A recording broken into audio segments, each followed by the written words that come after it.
Bonjour à tous, aujourd'hui nous allons parler de risques psychosociaux présentés par les classes de terminale du lycée François Mitterrand. Dans le cadre d'un projet de PSE, ce projet se déroulera en 2 parties. La première sera un podcast, puis la deuxième partie sera un court-métrage sur les risques psychosociaux dans différentes filières. Il s'agit d'un sujet d'actualité dans le monde du travail.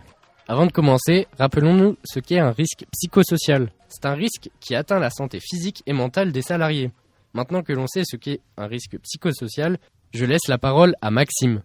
Le stress au travail peut se repérer quand nous ressentons un déséquilibre entre ce que l'on nous demande de faire dans le cadre professionnel et les ressources dont nous disposons pour y répondre. Il peut se repérer grâce à plusieurs symptômes comme la fatigue, les maux de tête, les vertiges, les maux de ventre ou encore des tensions musculaires et plein d'autres symptômes.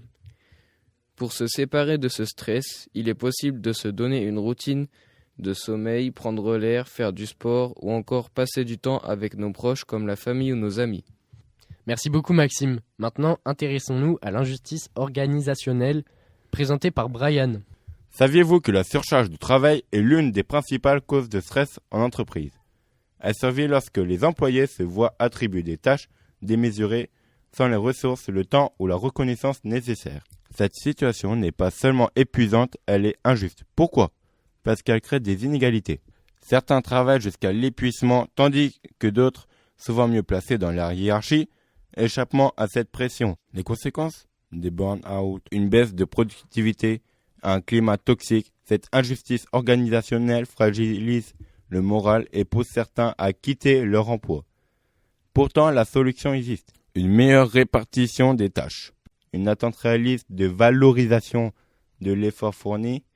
C'est en traitant les employés avec équité que les entreprises peuvent bâtir un environnement de travail sain et durable. Merci. Quelles sont les principales causes de stress liées à la surcharge de travail mentionnée dans le texte ? La surcharge de travail est causée par des tâches trop importantes sans ressources, temps ou reconnaissance suffisante. Pourquoi la surcharge de travail est-elle décrite comme une situation injuste ? Elle est injuste car certains s'épuisent alors que d'autres, mieux placés, échappent à la pression.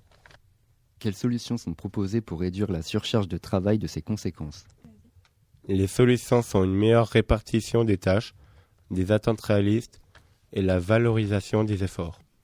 Merci Brian. Maintenant, nous allons écouter Kylian qui nous parlera du burn-out. En ce qui concerne le burn-out, c'est un combinement de fatigue profonde et le sentiment de l'échec. Ce combinement se déroule en 3 étapes, la fatigue, le stade de la dépersonnalisation et en 3e étape qui est la diminution des sens.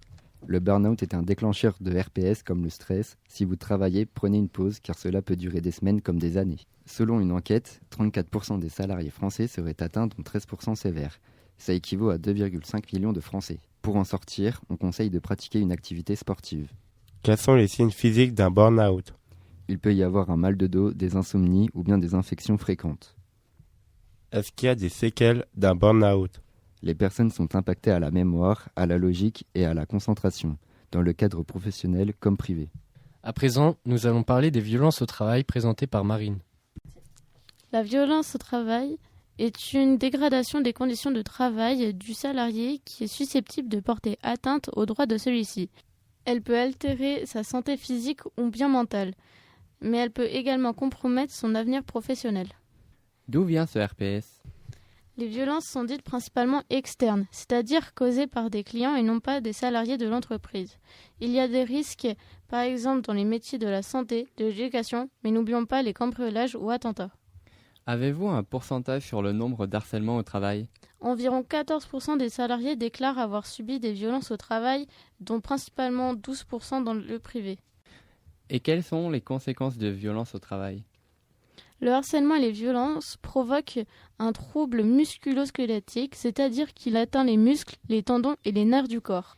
Mais ils peuvent également provoquer des détresses psychologiques. Les détresses psychologiques restent moins importantes que lors du harcèlement moral, mais restent présentes tout de même et à prendre en compte. Maintenant, écoutons Dan et Marine qui vont nous parler du manque de reconnaissance. Je pense qu'il est nécessaire de définir ce qu'est le manque de reconnaissance. Le manque de reconnaissance au travail se manifeste par divers signes, notamment le sentiment d'isolement, le désengagement, la baisse de motivation et l'augmentation du stress chez les employés. Merci de nous avoir éclairé sur ce point. Maintenant, as-tu des chiffres à nous donner ? Oui, bien sûr. En 2021, une enquête a été réalisée auprès de 17 000 professionnels en France. Cette enquête nous a montré que 44% des personnes interrogées avaient déjà démissionné à cause du manque de reconnaissance. Merci beaucoup Dan et Marine pour ces informations. Maintenant, laissons la parole à Annelle et Clara qui nous parleront des conflits interpersonnels et de l'harcèlement moral ou sexuel. Bonjour à tous, c'est Annelle. Je vais vous parler des conflits interpersonnels. Donc, c'est le fait d'avoir un désaccord entre deux individus qui affecte leur capacité à travailler ensemble. Ces tensions peuvent nuire à la productivité et au bien-être des employés.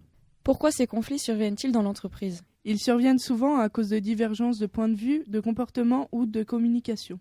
Y a-t-il des chiffres qui montrent que ces conflits sont présents dans l'entreprise ? Oui, plus de 50% des salariés se disent démotivés à cause de ça, et 38% citent une organisation inefficace comme source de stress. Cela représente même 40% du temps des responsables de RH consacrés à leur gestion. Comment peut-on résoudre ce problème ? Pour résoudre ces conflits, cela nécessite une communication ouverte et une recherche de solutions communes dans l'entreprise. Maintenant, on va s'intéresser au harcèlement moral et sexuel au travail, qui est un sujet sérieux et complexe.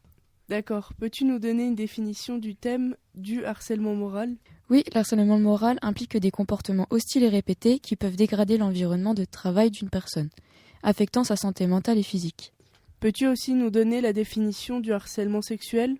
Oui, l'harcèlement sexuel au travail désigne des comportements sexuels non désirés qui créent un environnement hostile. Cela inclut des avances, des commentaires inappropriés ou des blagues offensantes. C'est illégal et cela peut avoir des graves conséquences. Quelles sont les lois et les conséquences liées à l'harcèlement moral et sexuel ? Il est important de connaître ses droits et de savoir que les lois existent pour protéger les employés contre ces formes de harcèlement. Les victimes peuvent envisager de signaler des comportements à leur employeur. Merci les filles. Maintenant, on va laisser la parole à Kylian Pierrichon qui va nous parler de l'incertitude au travail. L'incertitude au travail est un sujet important aujourd'hui. Beaucoup de gens craignent de perdre leurs emplois à cause des changements rapides dans les technologies et les marchés. Cela peut créer du stress et de l'anxiété. De plus, les contrats temporaires rendent les travailleurs encore plus inquiets. Ils doivent souvent apprendre de nouvelles compétences pour rester compétitifs et faire face à cette incertitude. Il est important de rester flexible et de se former régulièrement. En fin de compte, même si l'incertitude peut être difficile, elle peut aussi offrir des opportunités de croissance et de nouvelles expériences professionnelles.